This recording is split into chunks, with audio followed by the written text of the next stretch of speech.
you're not getting worse at games. Everyone else, they're just getting better. And it's not just the best players, it's the entire player base. So if it feels like every single lobby is sweatier than it used to be, that might not be in your head. Here's the problem. That's just a feeling, and feelings aren't proof. So what if we actually measure it? What if we could look at years of data and see when players started improving, who's improved the most, and how close everyone's gotten to the top?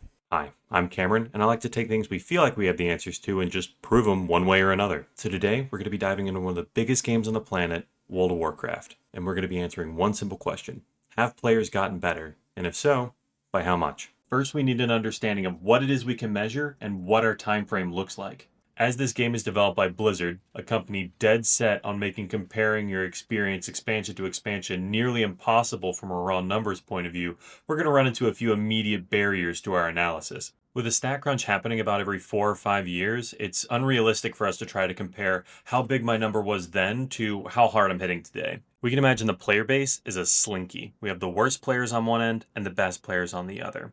As time goes on, we're going to either see expansion as the better players pull ahead, or the worst players are going to get closer, and that's going to cause a compression. But each individual expansion is going to have its own little slinky that we can look at, and that's how we're going to be looking at the gaps between the worst, the middle of the road, and the best players. And we can compare ratios across expansions, and that's how we're going to start seeing things. So now that we have the focus of our analysis, where are we actually pulling all of these numbers from? Fortunately for us, World of Warcraft has a robust history of collecting the data and performance of its players. Using a site like Warcraft Logs, we can go back the last 11 years and find millions of data points like how many times a boss was killed, what class it was done on, how well each of those kills went, and even what season it was done in. So we do that, and cool. Now that we have more numbers than God, we need to try to find a way to parse that stuff down into more measurable and applicable data. We're going to be looking at every single raid boss from Warlords of Draenor all the way to Modern WoW, so we need to define a few things. First is going to be what difficulty we're looking at. If you're unfamiliar, World of Warcraft has 4 different raid difficulties. We have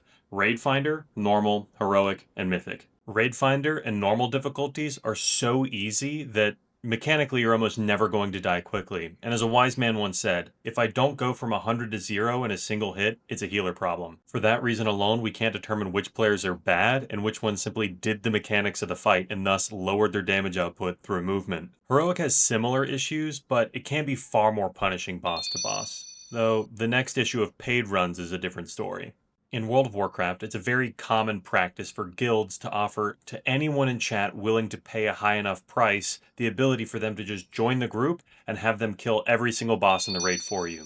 The only catch with this is often they ask you to go down the sewer slide right before the fight starts so that you do 0 damage and still get the kill. So what this would mean is if we decided to look at Heroic as our difficulty, we would have a lot of scores that are 0 at the very bottom of our damage charts, and that's just going to change how our slinky that we talked about before is going to look. Lastly, we have Mythic, the hardest difficulty by far, and it makes mechanics mandatory across all players. If you stand in the fire, everyone dies, not just you. And this is really good because this is going to help us control to make sure everyone is doing the same thing throughout a fight. The difficulty itself also limits the number of players that are able to buy carries simply because there's less guilds that are good enough to sell it. This altogether makes Mythic the most stable data set for us to look at, and as a result, it's going to be the one we go with. And one quick caveat to mention, I'm aware that by selecting Mythic, we're removing the part of the player base that never attempts any Mythic bosses whatsoever, which is historically the true worst section.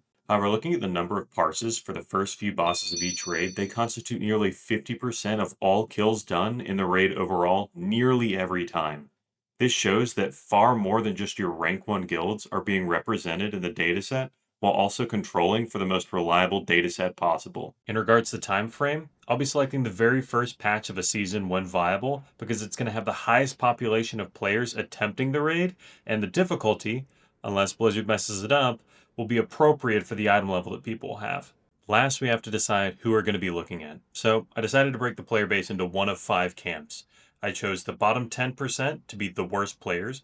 The 25th percentile is going to be your below average, 50th, middle of the road, 75th is going to be above average, and last, 95th percentile is going to be your best players.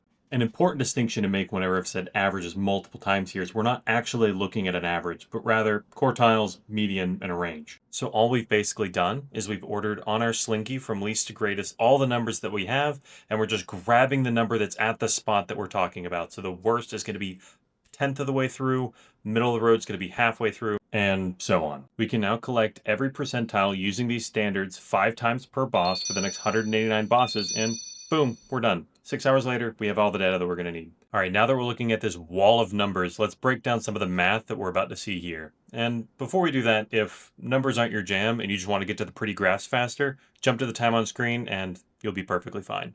All right, now that all the statisticians are here to check my work and write angry comments about my spreadsheet layout, let's get into this. As we mentioned before, we're going to be looking at 5 different categories of players, and we're going to be comparing those against each other to get ratios. So let's break down what that looks like a little bit. Here we're looking at the first boss of the first raid of Warlords Draenor.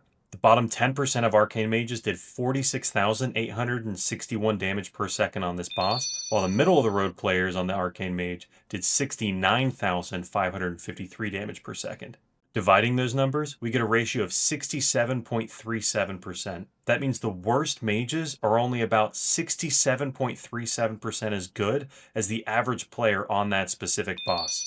This is actually the interesting part, because now we're able to use this percentage and compare it across expansions, because it's just a percentage of how well each group measured against each other.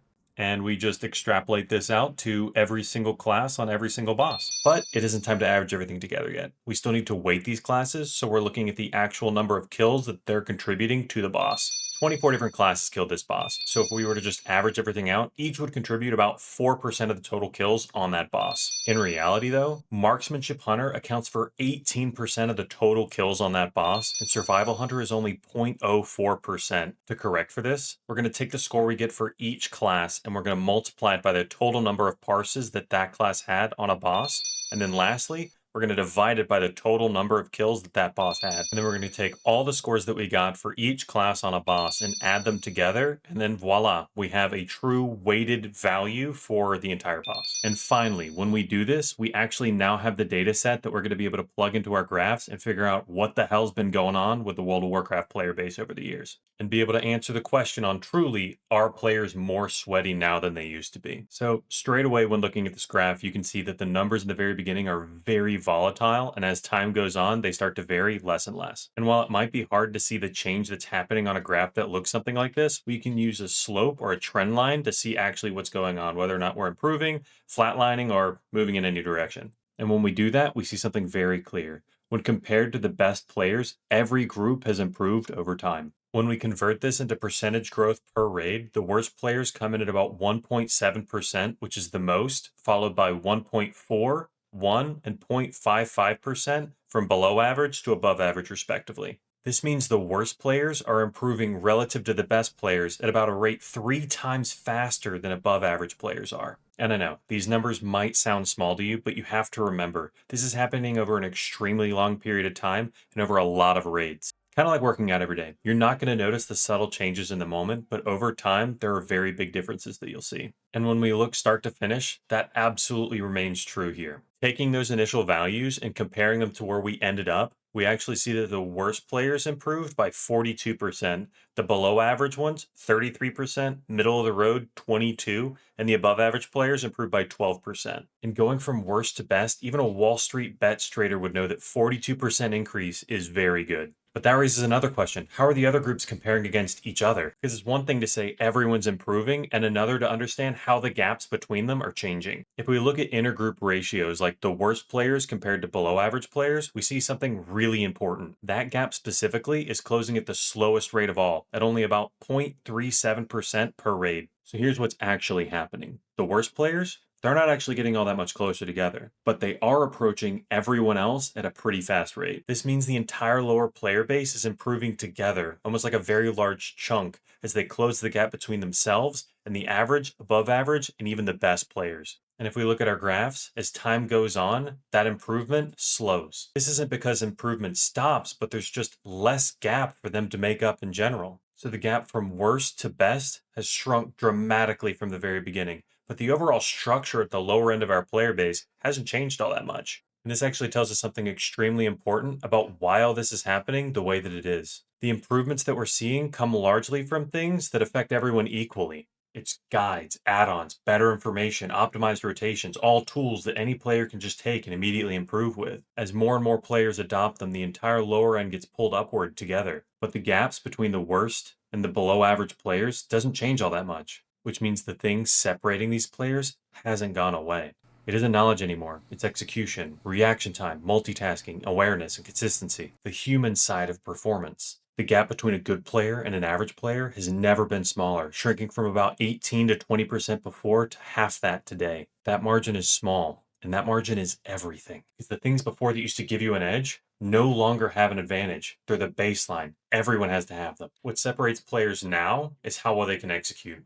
And if you're not improving that part of your gameplay, and that is the hardest part of your gameplay to improve, you're going to fall behind. So, what does this actually mean for you? It means that stress you're feeling when trying to get invited to a raid group isn't going anywhere. Reaching average in this game requires a higher level of performance than it ever has before. And as a result, taking time off to go play another game is going to push you into being below average far faster than it used to. And this makes people who choose not to change games and only improve this skill set look far more sweaty by comparison. So that answers it.